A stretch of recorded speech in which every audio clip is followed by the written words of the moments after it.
2 बार इस रास्ते से विभिन्न आंदोलन में जाने का अवसर मिला। तो हमारे गांव पर भी उनका विश्राम स्थल था और विक्रम में तो उन्होंने 2 महत्वपूर्ण रैलियां भी की थी, जिसमें कि राज्य के कोने कोने से स्वयंसेवक आए थे,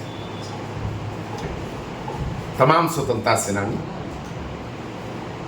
ये दुख तब होता है जब हम लोग जाते हैं वर्तमान ये में, तो उस परिसर की स्थिति बहुत दयनीय है।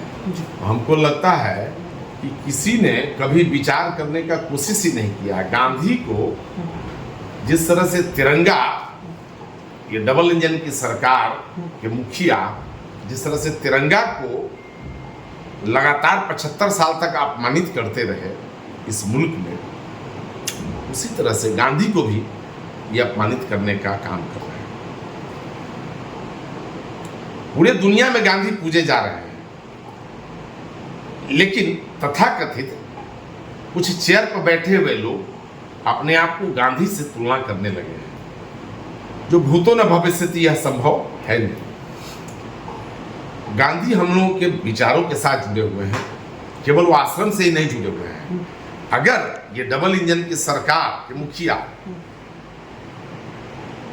3 महीना के अंदर में, आज के तिथि से 3 महीना के अंदर में अगर गांधी आश्रम में आमूलचूल सुधार नहीं लाएंगे, तो कांग्रेस पार्टी एक बृहद कार्यक्रम लेकर के और सरकार को घेरेगी और विक्रम की सड़क से लेकर के बिहार विधानसभा तक हम लोग उनको घेरेंगे। आवश्यकता पड़ेगी तो हम लोकसभा में भी इनको घेरेंगे, ये आपको भरोसा दिला सकते हैं। कांग्रेस पार्टी कटिबद्ध है कि 2025 में जो सरकार आएगी तो 2030 में नहीं कहेंगे कि इसमें कुछ काम बच गया और हमको अवसर दीजिए, नहीं। 2025 के पहले, 2025 से लेकर 2030 के बीच में एक आइडियल गांधी रिसर्च इंस्टीट्यूट के रूप में ये आपको देखने को मिलेगा। जिस तरह से वर्धा में गांधी जी का आश्रम है, हम तो वर्धा गांधी आश्रम के सदस्य हैं, हम वहीं के मेंबर हैं, वहीं से हम प्रशिक्षित हैं। हम प्रत्येक वर्ष वर्धा गांधी आश्रम हम जाते हैं और वहाँ से हम प्रशिक्षण प्राप्त करते हैं। उसी पैटर्न पर यहाँ प्रशिक्षण केंद्र बनवाया जाएगा और उसको लोगों को, नए जो भी आने वाली पीढ़ी है, उसको गांधी के विचारधारा से शराबबंदी को कैसे देखते हैं? हाल ही में बिहार में शराबबंदी को कैसे देखते हैं? हाल ही में बिहार में शराब पीने से कई लोगों की मौत हो गई है, क्या पूर्णतः शराबबंदी है या नहीं? देखिए, जब शराबबंदी हुई थी तो उसमें बड़े बड़े वादे किए गए थे।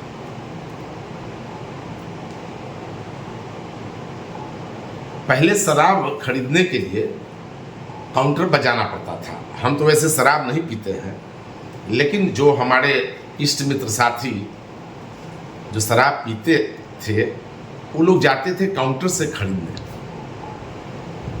मोटरसाइकिल से, कार से जाना पड़ता था, आधा किलोमीटर, 1 किलोमीटर, 2 किलोमीटर। जब से शराबबंदी बिहार में हुआ है, CSR के प्रोजेक्ट्स हैं या गवर्नमेंट ऑफ इंडिया के अंडरटेकिंग के प्रोजेक्ट हैं, प्राइवेट प्रोजेक्ट्स हैं, सारे चल रहे हैं। आखिर क्या कारण है कि नौबतपुर, विक्रम में एक भी प्रोजेक्ट नहीं है, एक भी प्रोजेक्ट नहीं है? समस्याएं अनंत हैं, समस्याओं में नहीं जाना ज़्यादा चाहता हूँ, स्टेप बाय स्टेप बाद में धीरे धीरे मैं आप लोगों को बताऊंगा क्रमशः। लेकिन चाहे युवाओं से संबंधित हो, महिलाओं से संबंधित हो, किसानों से संबंधित हो, नौनिहाल बच्चों से संबंधित हो, ओल्ड एज से संबंधित हो, कोई भी अस्पताल यहाँ फंक्शनिंग नहीं है। न एडिशनल प्राइवेट हेल्थ सेंटर, न प्राइमरी हेल्थ सेंटर, न रेफरल अस्पताल, न ट्रामा सेंटर। हद तो तब हो जाती है कि यहाँ का मुख्यमंत्री भी गलत जुबानी करते हैं बिहार के 15 करोड़ मतदाताओं के साथ, 15 करोड़ सम्मानित जनता के साथ, और बिहार के उप मुख्यमंत्री वो भी गलत जुबानी करते हैं और गलत लोगों को भरमाने का प्रयास लगातार करते हैं। आज 35 साल से कांग्रेस बिहार में नहीं है, 20 साल से नीतीश कुमार जी मुख्यमंत्री हैं। आज तक ट्रामा सेंटर की स्थिति क्या है? डबल इंजन की सरकार है, हम नहीं समझते डबल इंजन क्या होता है। ये तो पढ़ाई एक रिसर्च का विषय होते चला जा रहा है कि डबल इंजन क्या होता है। हर चुनाव में बोलते हैं डबल इंजन।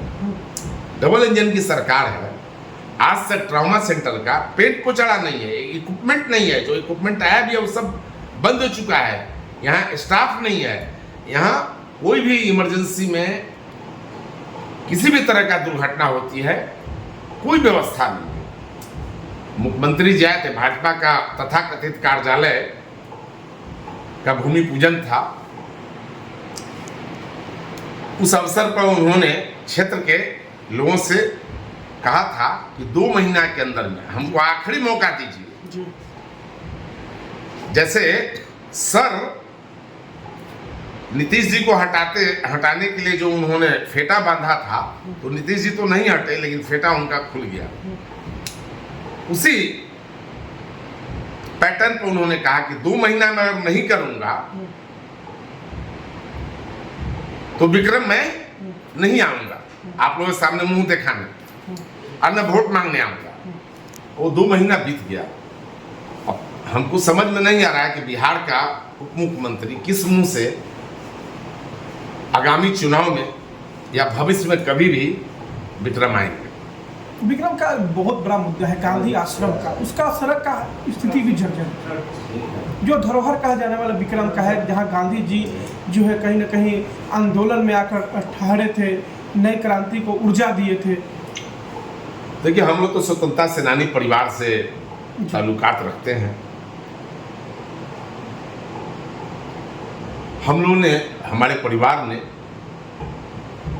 गांधी जी के जितने भी आंदोलन कार्यक्रम हुए उसमें बड़ी बढ़ चढ़ करके हिस्सा लिया।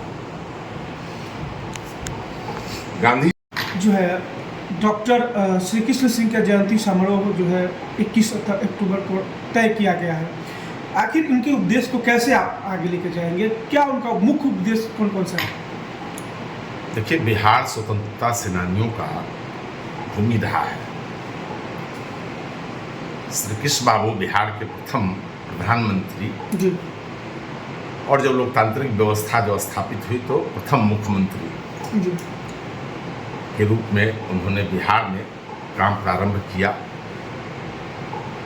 चूँकि आपको मैंने बताया, आप सब जानते हैं, ये स्वतंत्रता सेनानियों का ये धरती है। श्री कृष्ण बाबू जी स्वतंत्रता सेनानी थे। विक्रम से काफ़ी लगाव रहा है श्री कृष्ण बाबू का। हम विक्रम विधानसभा क्षेत्र के और बिहार के युवाओं से, आपके माध्यम से हम संदेश देना चाहेंगे कि श्री कृष्ण बाबू के द्वारा विकास की जो भी आयाम तत्कालीन समय में जो स्थापित किया गया है, उस पर काम करने का ज़रूरत है, उस पर चिंतन मनन करने का ज़रूरत है, उस पर रिसर्च करने की ज़रूरत है। न कि केवल राजनीतिक रूप से, यह सामाजिक रूप से भी इस पर यह विमर्श का विषय है।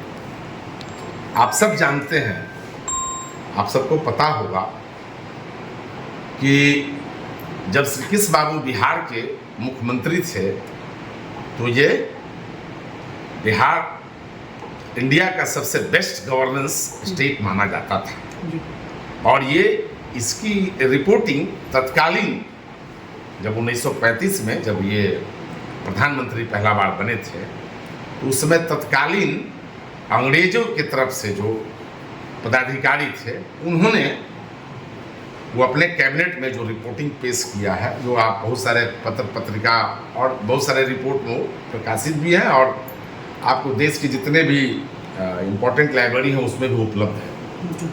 सबसे बेस्ट गवर्नर स्टेट माना जाता था। लगातार आज 30 सालों से 35 सालों से आज कांग्रेस बिहार की सत्ता में नहीं है।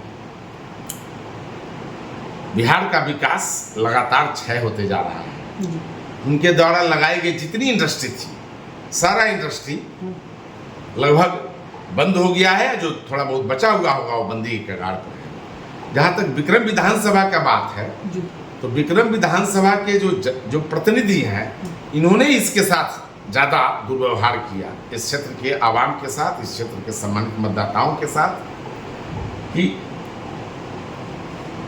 आपके माध्यम से हम समाज के आखिरी व्यक्ति तक ये पहुंचाना चाहेंगे कि आखिर जो विक्रम के जनप्रतिनिधि हुए, जो वर्तमान में है या पूर्व में जो जनप्रतिनिधि हुए, किसी ने क्यों नहीं सूद लिया विक्रम जो राजधानी के सबसे नजदीक का विधानसभा है उसके डेवलपमेंट का। बगल का विधानसभा मनेर विधानसभा है, आप देखिए इतनी सारी वहाँ गवर्नमेंट